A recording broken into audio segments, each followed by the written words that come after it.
Thank you. I am so delighted to be here, even if I had to live in the Charlotte airport yesterday. It's a good chance just to walk and keep myself calm and go over the presentation, all those things. But, God is good, and I always think whatever you go through, there's got to be a purpose and a reason for it. So I've lived my life like that. Before I go into my presentation, I just wanted to give you a little bit more background about myself. I ran a child care for several years in Oklahoma. I have a degree in music education, started in California, moved back to Oklahoma, and fell in love with the idea of children in child care. Child care is a much neglected profession. I love living with the children in child care because most of the children are there longer than they're in the public school. I did a study, and I would have elementary children that were on Title 20 and on free lunch and all those things that the government provides, and they were from single-parent homes, and they were in my facility 400 to 500 hours more per year than they were in any other place, including home and school. So childcare has a great opportunity to impact many children. So that's my childcare plug. I was divorced in 1985, and I looked around at all these children in my program who seemed to have challenging behaviors, and the majority of them were from single-parent homes. So I started doing a study. I started looking for information for my own self to help my children. In 1985, there was virtually nothing out there to help you. So from that point, I have just researched, and I'm a good person to resource with because I come across a lot of research. And I'm a voracious reader. I read everything I can get my hands on about children. In 2000, a group from Portland State University and the whatever, I can't remember the name of it now, but anyway, Portland State University and the federal government decided to do a research project about children in child care, and they wanted to study child care programs who successfully accommodated challenging behavior children. So they went around to all the United States, they sent out letters to the key people and things like that. They only found 50 child cares in the United States that had anywhere near a success rate of accommodating children with challenging behaviors. They selected 9 programs to send a research team in to their programs, and my program was one of the ones they sent a research team into.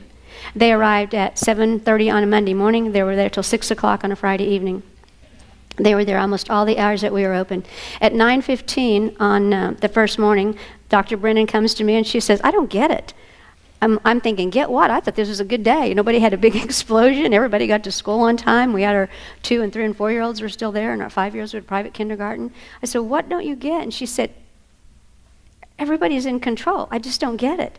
What do you owe your success to? She said, I know the rad children you have. I know you have autistic. I know you have. And she listed all these children. She said, I found the autistic children and the one that's a little mentally challenged, but I couldn't pick out the other kids. And I said, we owe our success to the fact that we are all Christian mothers that work here. And we treat these children like they are our very own, and we don't do the typical discipline techniques that most people use because, honestly, they don't work. And so we've experimented a lot. We work with a lot of counselors and therapists. I hired my own counselor to come and be on my staff. Nobody paid me. I paid him out of my pocket. And I said, and we pray with these children. We pray for these children. We pray over these children. It's nothing at all for a kid to come back to school and say, Miss Linda, meet me in the kitchen. I need to pray. And I said, we just do different techniques with these children, and that's why we're successful. That was 2000. Today, 2013, my Facebook page is full of kids that grew up in our child care program. And every once in a while, just a few weeks ago, this girl contacts, she goes, Miss Linda, is that you? Is that really you? I want to tell you where I am in my life. When she was 12 years old, she was thinking about committing suicide, and we discovered it, and we got her help. She said, I wouldn't be where I am today if it weren't for you and your staff. So just give you a little background there. I feel like I do know about children. I mean, there's always a child somewhere along the way that you can't accommodate. But for the most part, we learned to accommodate children. We even had therapists and counselors calling us, like, okay, what did you do this week with Chris? And let me make note of that because we took the freedom to change the outcomes of children because we took the freedom to change how you deal with children. So I'm going to talk about that a little bit today. I'm going to tell you Aaron's story.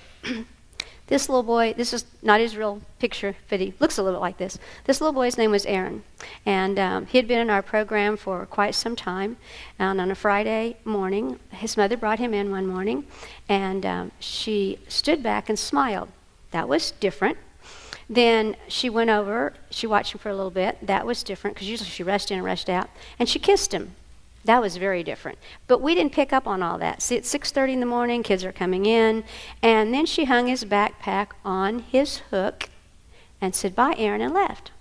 We didn't really pick up on all those signs, and you probably wouldn't either. Sounds like a typical morning, right, for a kid coming into childcare. The mom was a nurse. Went there a whole day. Everything was fine.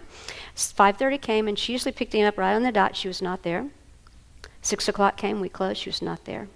We started calling everybody on her list. Couldn't get a hold of anybody. 6:30, we called her. She worked at the hospital. We called the hospital. I said, "She didn't show up for work today." And that's really strange. We've called all day long, and she's not home. We don't know where she's at. We had to call the police. I mean, that's what you have to do. When a child has been abandoned in your program, you have to call the police. It killed me to do that. I called my staff. They all came back in. The policeman came walking in the door, and when he walked in the door, Aaron said, "Oh, I guess I better get my pajamas and the key to our apartment." We all looked at his backpack hanging over there on the wall. We all immediately rushed to his backpack. In his backpack were 2 change of clothes, his pajamas, all of his medication in Ziploc bags where any kid could have gotten a hold of it that day, hanging on this hook. Thankfully, praise God, nobody even looked at that backpack. Excuse me. And there were instructions to his mother's apartment with a key. And I knew immediately what had happened. She had gone to commit suicide. And she left Aaron with us. Now, backtracking, when Aaron came to us, he came to us because a therapist recommended and called me and said, "Please, Linda, you've got to take this child. I think there's hope for this child, but it's really a bad situation. He's a RAD, reactive attachment disorder. Has not attached with his mom. His mom has an older teenage daughter, doesn't know his dad." So I said, bring him on. My staff will kill me, but bring him on. I was always a sucker, So the first day he came, we have these big picture windows, and we were looking out the window, and my director said, "There she is, there she is. Oh my gosh, this kid doesn't even have a seatbelt on." I was like, "It's okay, Shirley, it'll be all right." She goes, "Linda, he's bouncing all over the back seat. Mom has her head on the steering wheel." Looked out, Mom was sitting there.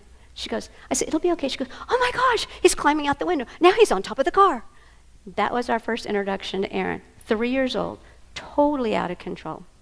Came into our program, we worked with him, we did a lot of different things that were, different than you would typically go with this child. We came so far, and about 3 weeks before Aaron's mother left him there in our program, she said to me, "Thank you for giving back my son to me. I never loved my son before. Thank you for showing me that I can love my son." After she had gone, the next morning, we found out later that a maid in a town close to us in a hotel was cleaning, and she wanted to get into the rooms early, so she'd get off early on a Saturday.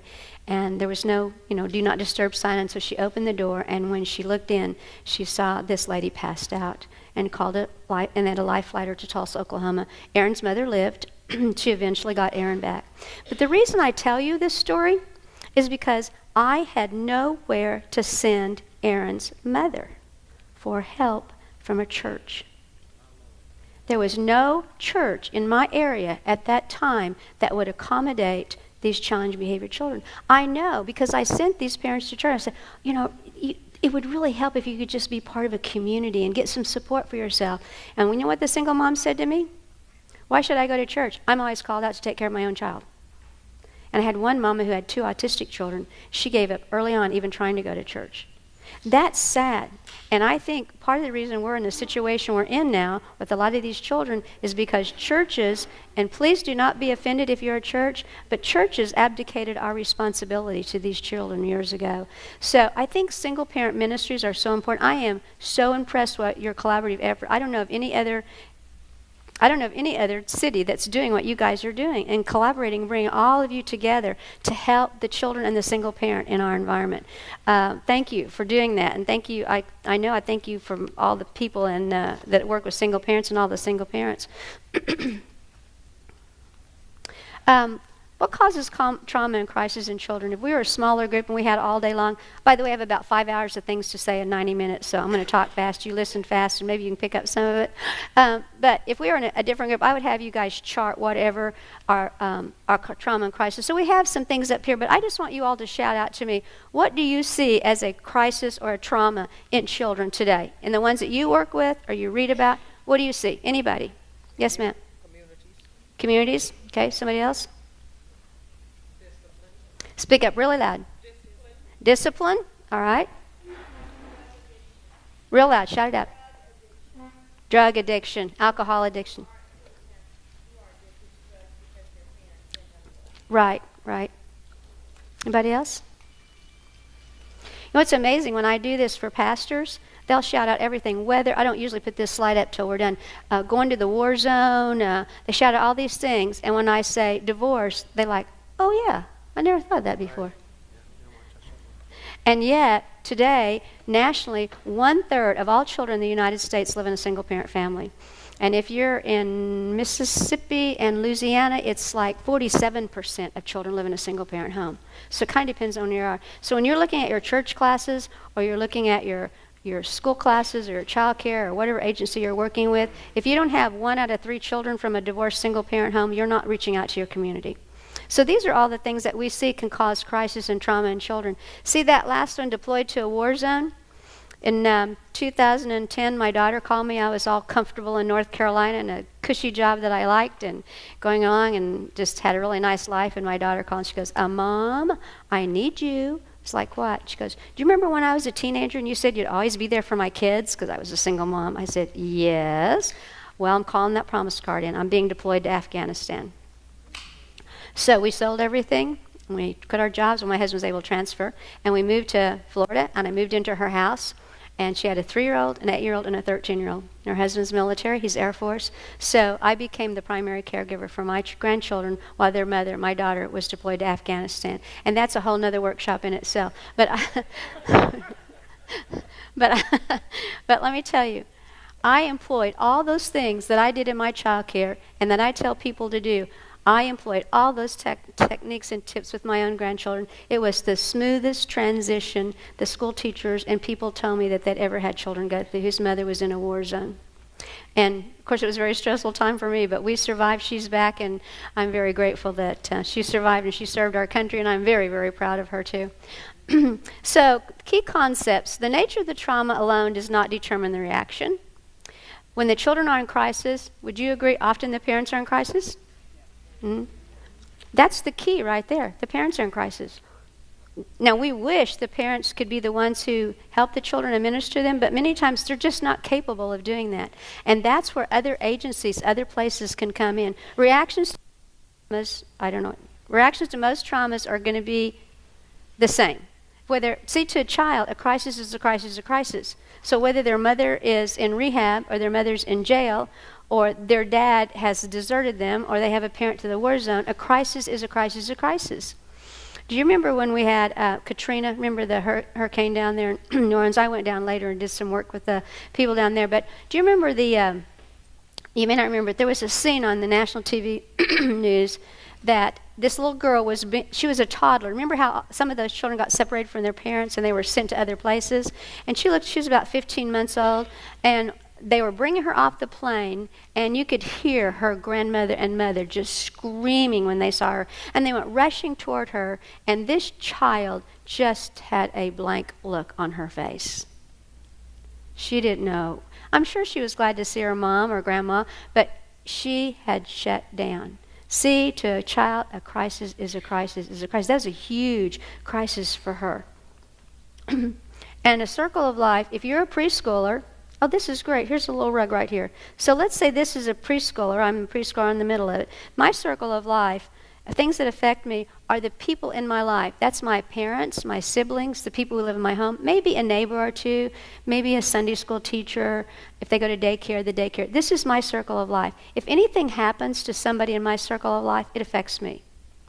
Now, elementary child, their circle of life gets bigger because they go to school, they meet more teachers, they meet more people, they have counselors, they have friends, they meet friends' parents. Their circle of life becomes bigger. Anything that happens to anybody in their circle of life affects them. And we forget that a lot of times in dealing with children in crisis. I'll say, well, I don't know why it's being affected. Let me tell you, you know what can affect an elementary age child in their circle of life? A TV show. Internet pornography.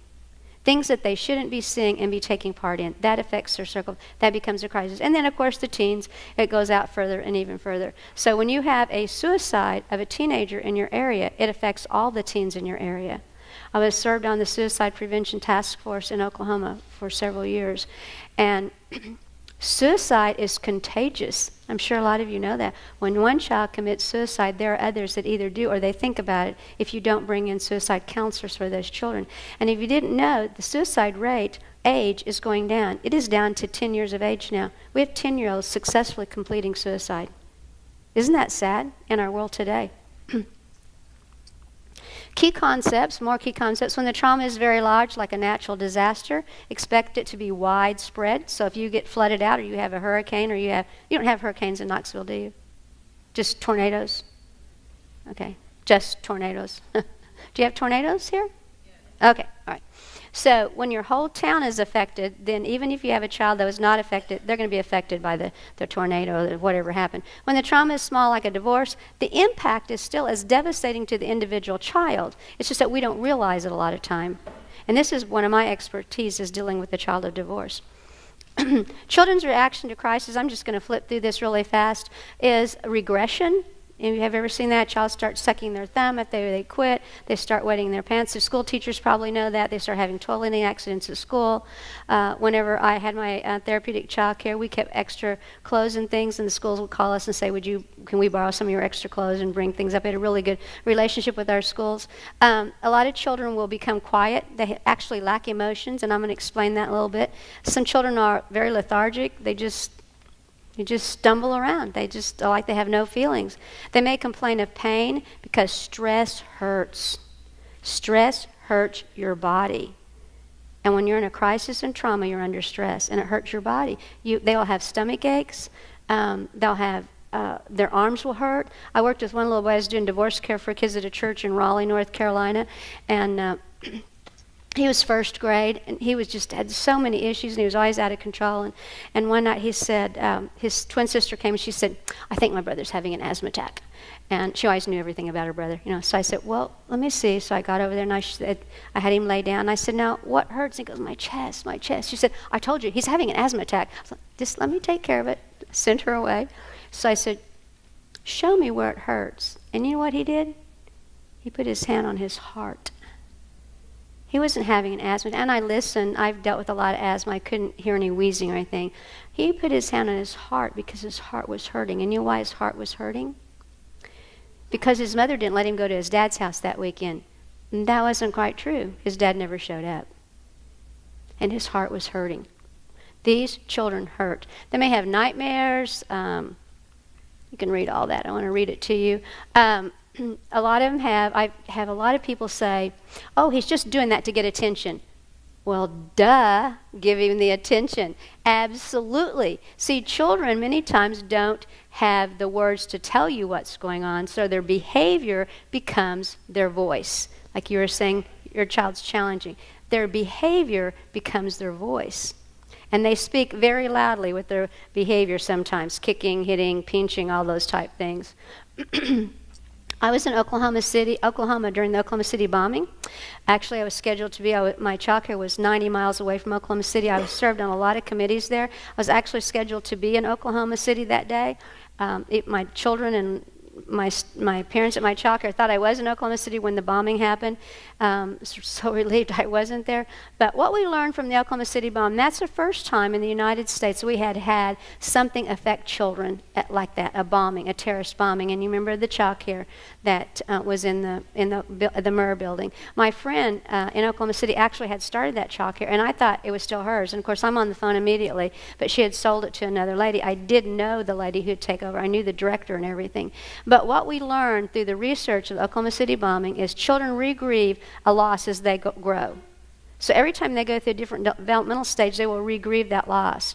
If you have a child that parents divorce when they're an infant or toddler, every time they go through different developmental stages, they'll reprocess that situation. Now, they may not reprocess it overtly, but when they start school, they'll like, oh, well, everybody has a dad in the home and I don't, or everybody has a mom and I don't. But the older a child is when the parents go through the divorce, the harder it is on them. And if you're a teenager or an adult, which when your parents go through a divorce, it's a bigger crack in your foundation. So when you're young, you reprocess it every time. So when you go to middle school, you reprocess it. When you start dating, you reprocess it. When you get married, you reprocess it. But if you're older, you wonder, oh my gosh, everything I've established my life on has just been pulled out from under me. So just keep that in mind when you're working with children of divorce. Also, a child's reaction can be delayed. Remember the little girl that got off of the airplane and her reaction was delayed. I can guarantee you about 18 months from then, this little girl is going to fall apart, because that's also what we learned in the Oklahoma City bombing. Some children, it takes about 18 months as they process the trauma that they've gone through.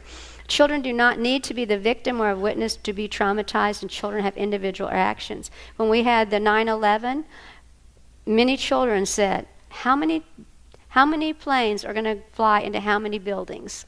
Because what they saw on TV, they took as literal. And the same thing through the Oklahoma City bombing. All my children, my child care, a lot of them the parents worked at the state building, and sickos in our area kept calling bomb threats into the state buildings and federal buildings, and they had to keep evacuating.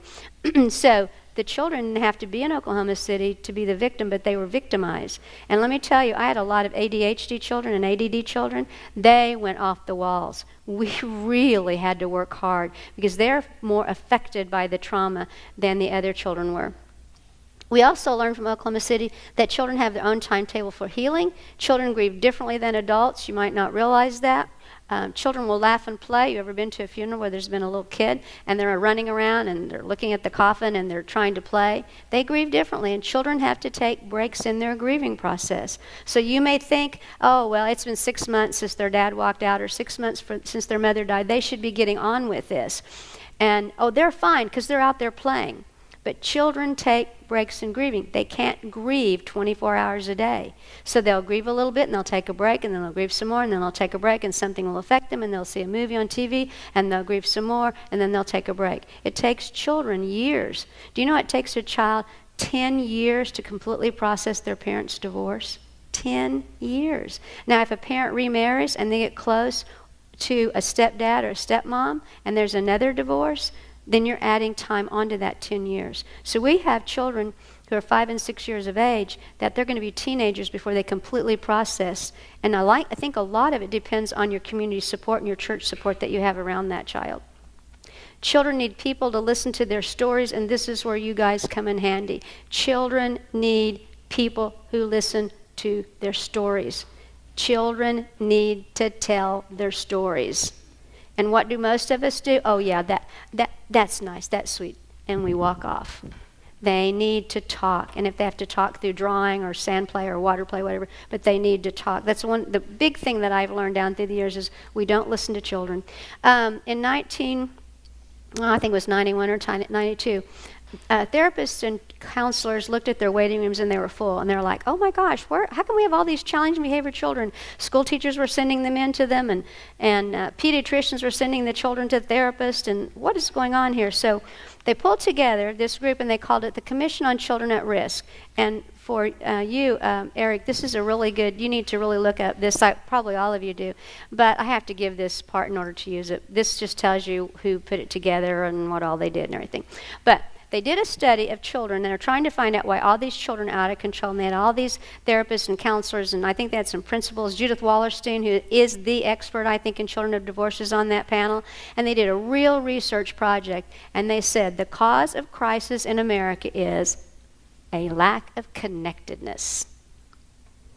They need close connections to other people and deep connections to moral and spiritual meaning. A lack of connectedness. I would love it if they would redo this study and take in social media, texting, and their moms and dads being on their cell phones.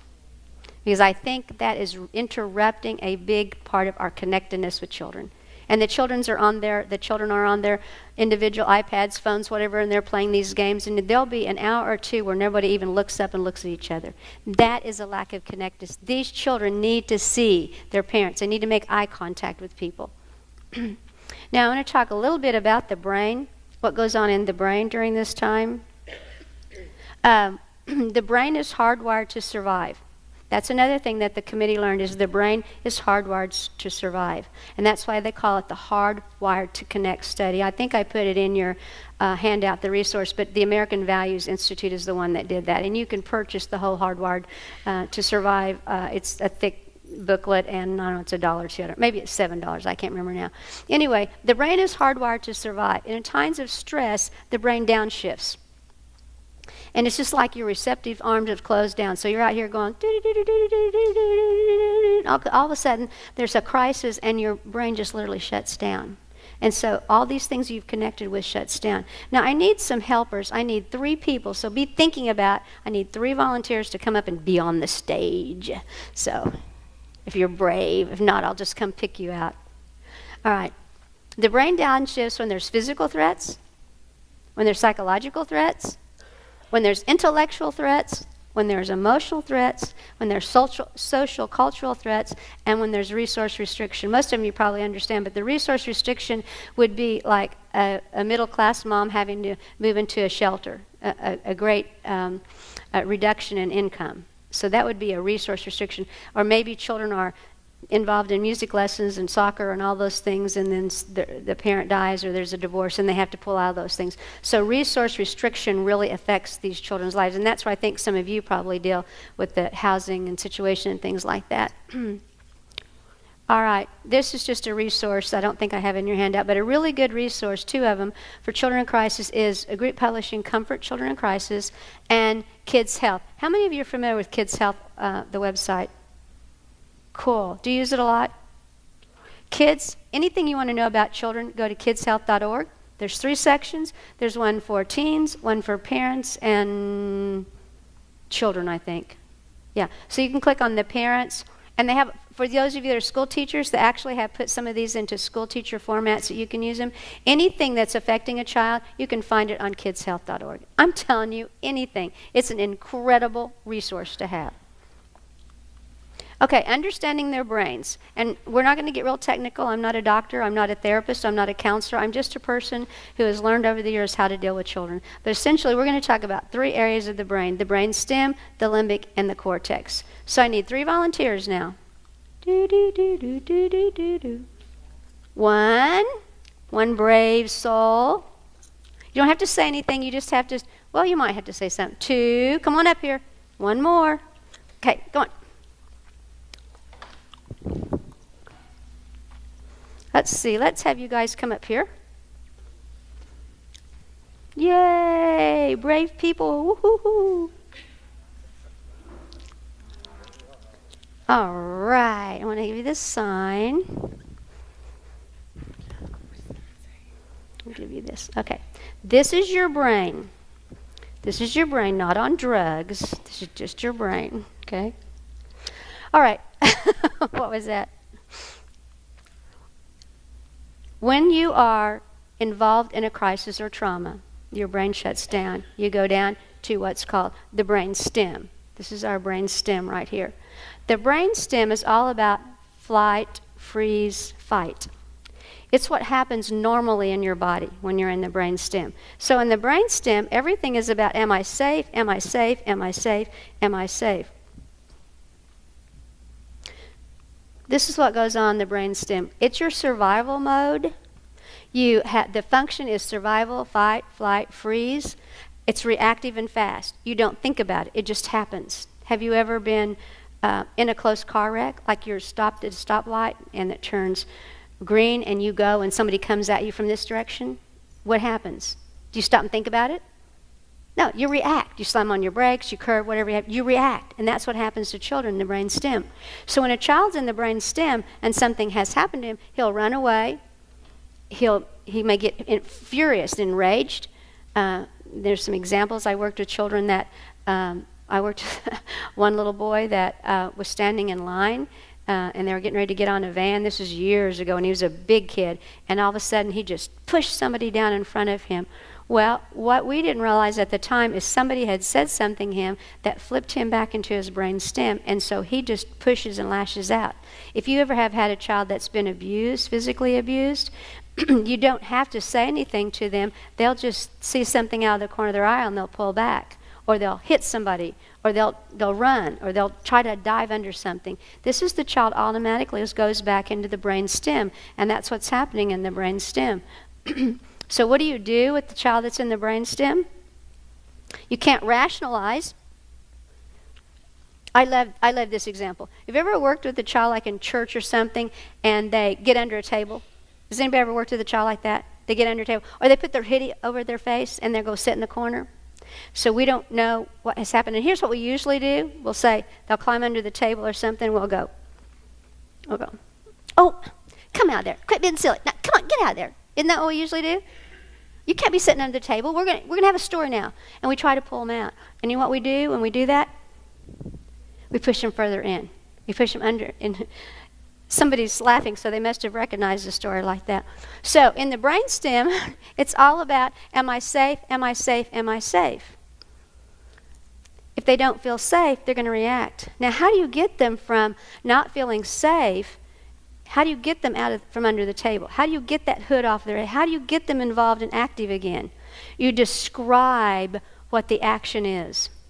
You describe what the action is. So the kids on the table, you go, oh, look at you. You're going like this. Or you're going like this. What I want you to do is I want you to put your hand over your head like this, like you're hiding from me. All right? So one hand will be fine. He's over dramatic. So he's come to me, church, school, whatever environment you're in, and he's like this. Okay? He's in the brain stem. Something's affected. Look at you. Your hand is going like this. And your face is going, what is he doing? Did you see what he did? Did you see he went, you might not have seen it, but he kind of gradually turned his head.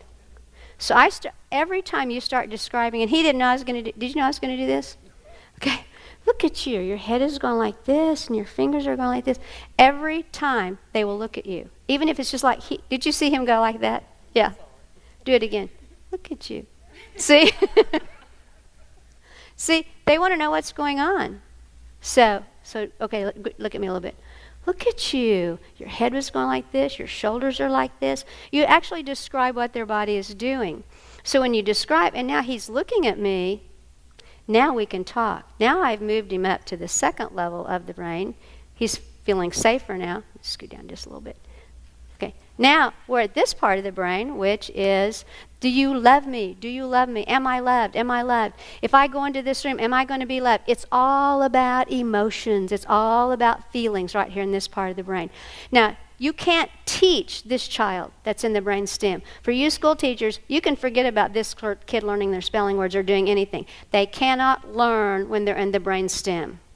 When they're totally out of control, they cannot learn. They need to be brought up. So now we're in this area. This is the do you love me, do you love me part. This is the limbic system. You don't have to remember these names. You can just call it 1, 2, 3, or you can call it the brain train. You know, this is like the caboose, and this is like the passenger where they ride and all that kind of thing. So what's happening in this thing, it's all about feelings, motivation, boundaries. They need boundaries in this area. And they'll say things like, you stupid idiot, no bunting, they'll push, that's my place. These, when you're in the limbic system, it's very territorial.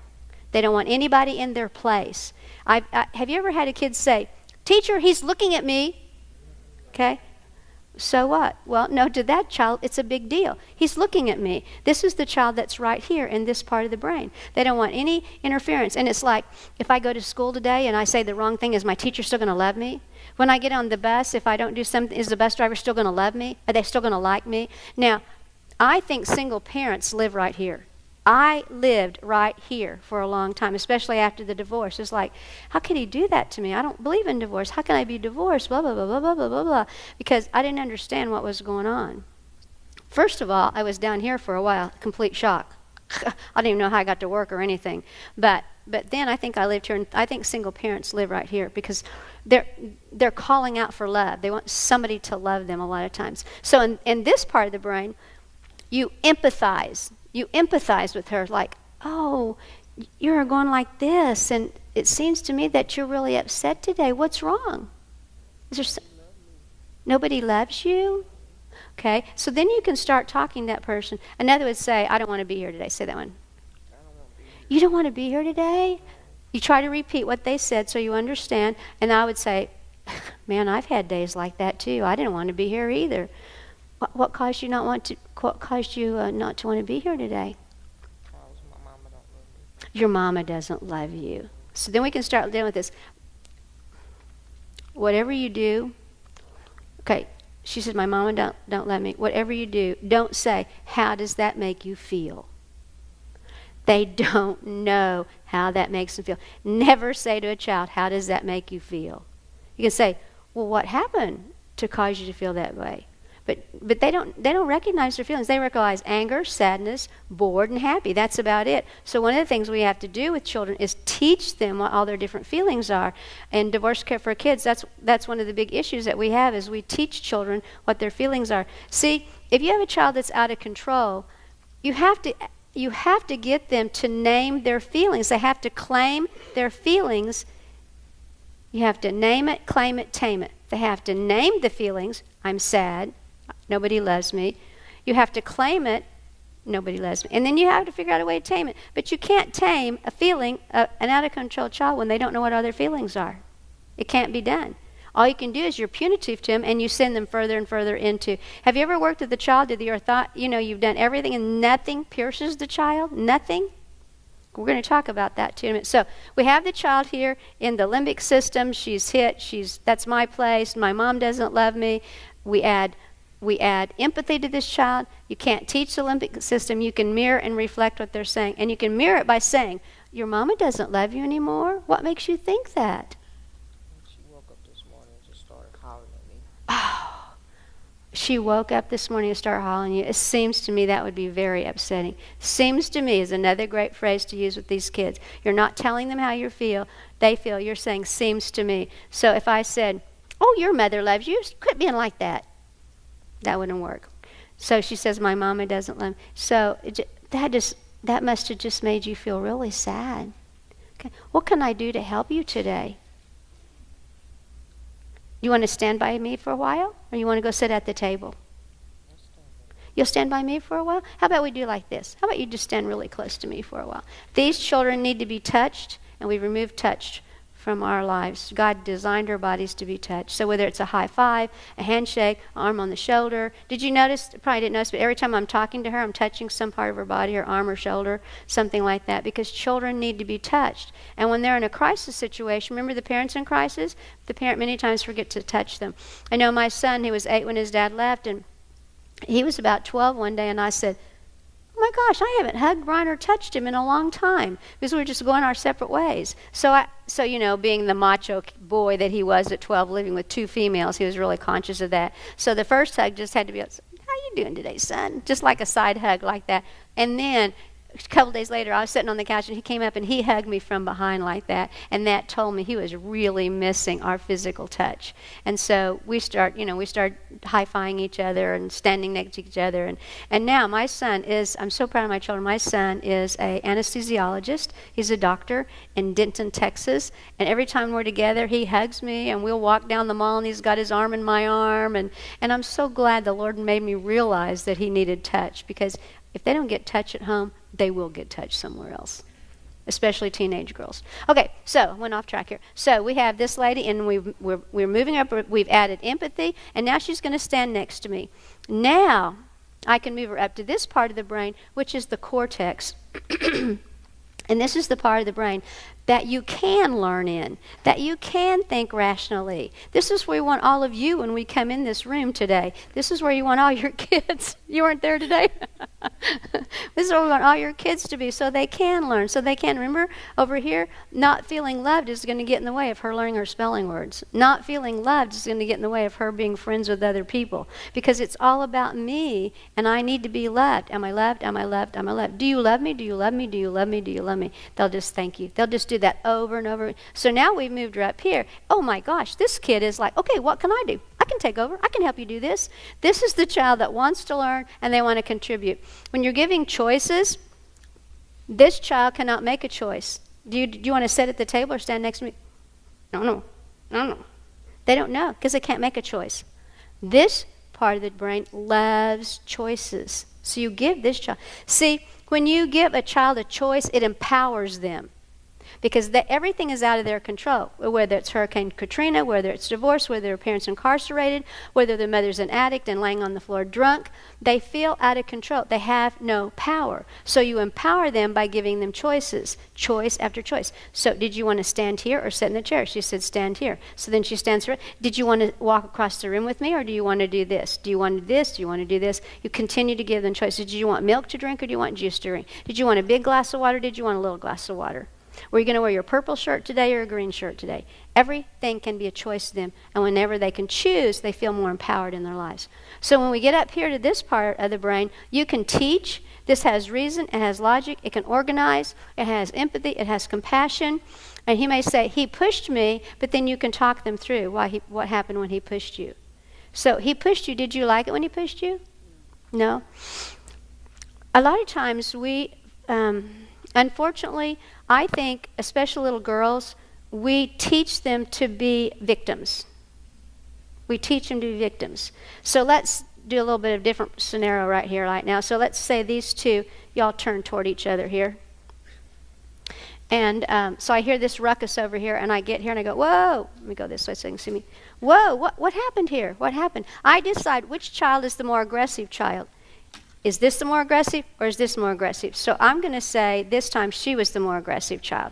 And so I'm going to give my physical attention to this child, but I'm going to give my visual attention to this child because she's the most aggressive. So you pushed her. What happened when you pushed her?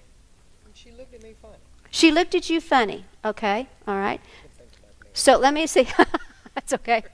She just couldn't think of anything else. That's fine. So you were just standing here, and all of a sudden she looked at you funny. I'm going to repeat what she says. And so that made you... I didn't like it. You didn't like it? Did it make you kind of mad, or what? A little bit. A little bit mad? Okay. So now I'm going to give my physical attention to this child, and I'm going to give my visual. So what happened?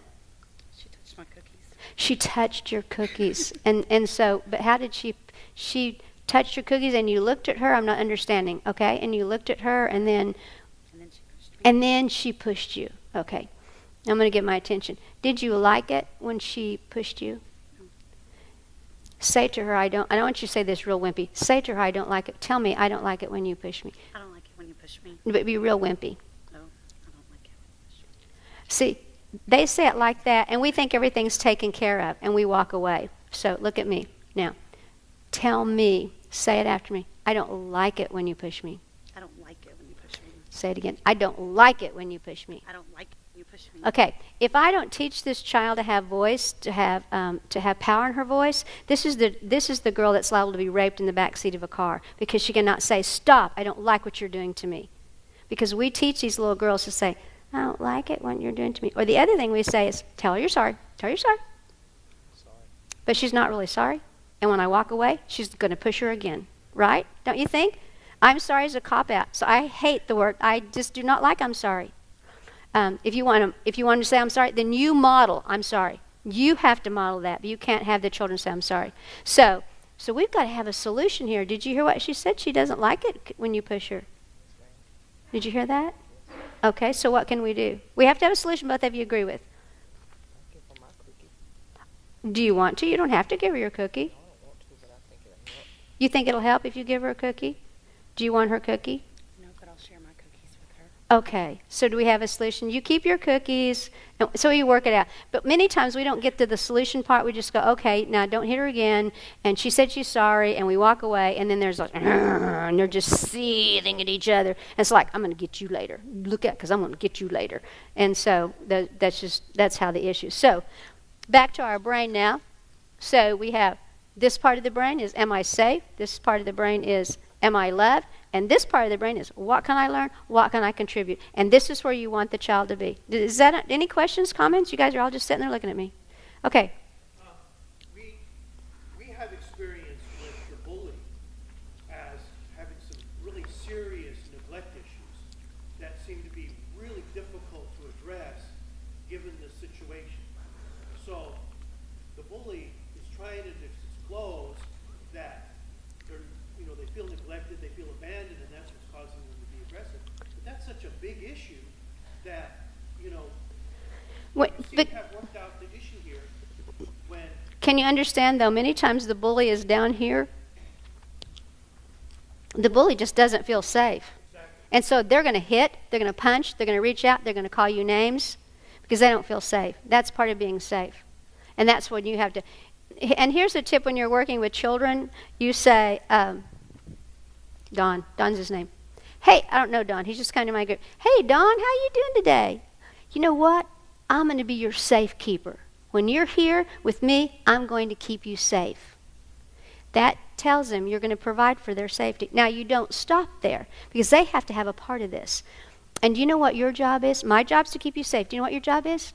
No. Your job is to help me keep things safe. Okay. Every discipline situation can fall into this concept. These children with out-of-control challenging behaviors that have trauma and crisis, they're always the ones in trouble, right? They're the ones running, jumping, hitting, whatever. So pretty soon he starts running across the room and go, whoa, Don, oh, I'm the safe keeper. Remember, I'm keeping you safe, and your job's to help me keep things safe. And running's not safe, so what could you do besides running? I can walk. You can walk, yeah, you could do that. Do you see how that fits in? They're always in trouble. Now he's not in trouble. Now he's just part of the community. And that's what we want them to feel, part of the community. If a lot of these bullies felt part of the community, they wouldn't be the bullies. So the bullies are either going to live here or here, but they're not going to be up here. This is because this is where you rationalize and you think about other people and you have empathy and all those things. Any other questions or comments? Thank you. Yes, ma'am. Y'all can sit down. Give your brain a hand, by the way. Woo, woo, woo, woo. All right, comment, question. Yes. Instead of that empty apology, making them say, I'm sorry, it's a good alternative to have them say, I was wrong to do that. I would not at the time that you're in the conflict. You want to solve the conflict. You want to get everybody calmed down. And later, if you want to go back and say that, that's fine. Or you can model it for them. Like one time I was walking across the room, and, 4th and 5th grade children are just clumsy. Their bodies are going so fast.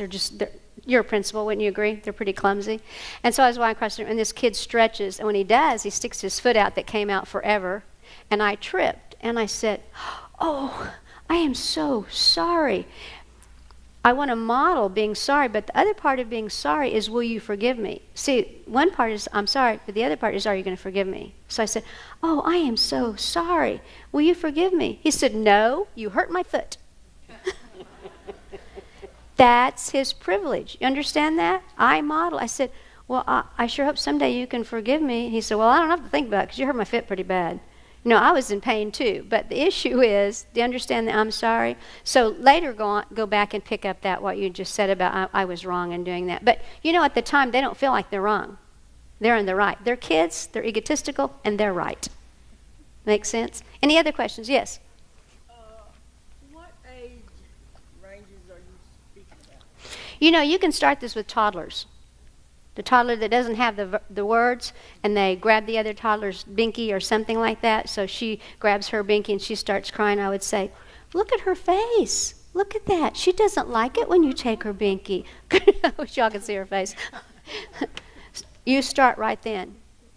But when do you stop?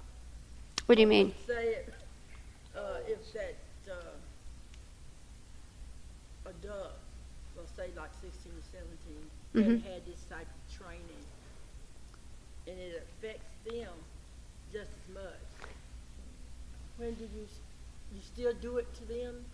You just change your wording. I do it with my single parents. I have a single parent Sunday school class on Sunday morning, and they come in. I don't say, oh, I'm your safekeeper, I'm going to keep you safe, or anything like that, but I'll say, I notice, I'm very observant, and I notice when they come in. Well, this is a good example. We had our single parents out at a place called East River Barbecue down in Florida, and we sat right on the ocean, and there's picnic tables out there. And I saw when the one girl came in, I made eye contact with her immediately, and I knew something was wrong immediately. And I didn't say anything to her at that time. Well, I just said, come on, let's go get with the rest of them, sit down. And then after we started eating, I went over to her, and I said, I could tell by the look on your face something was wrong. What happened today? See, so I addressed her not feeling safe, and she said, I knew when you saw me, you knew, but I didn't want to interrupt everybody's party. And actually what had happened, this is why she felt so unsafe. She has 2 girls, and she was living with a lady, and the night before, the lady had been in a massive car wreck and died that morning. And the 30-year-old son lived there too, and he'd already told her she had to move out. And so she lost her friend who had died, and she came to the party not knowing where she was going to go the next day. So she was, so I said, whoa, what happened to you? And then I said, wow, it seems to me you're devastated. You just don't know what to do. I tried to add my words into her, and she said, I don't know what to do. And then we were able to talk about some choices. But when she came in, she had no idea she even had any choices. She was back here in the brain stem just barely surviving. Okay? Does that make sense to you? Yeah. So we all do that. We all go down lower into our brain stem. When my father passed away, it was a first big crisis I'd ever been in. I was like 35, I think. And there was a couple of days that I really didn't even know what people said to me. I couldn't make a decision or anything. So I was in the brain stem. So is that anybody other questions or comments? I have one. Yes, ma'am. What is your opinion? What is your opinion? Is it on?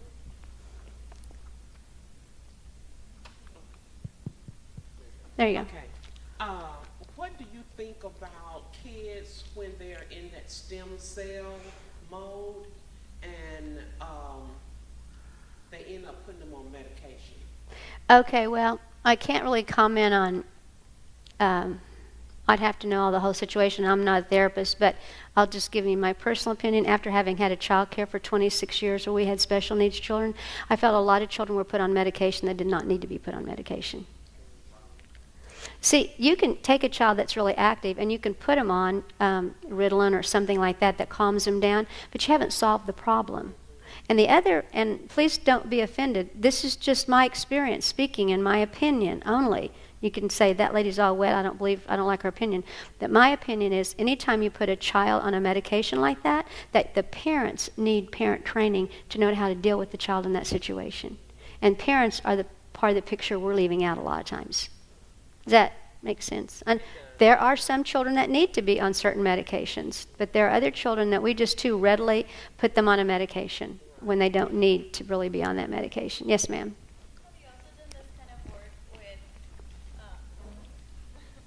Have you also done this kind of like exercise with like adults and kids?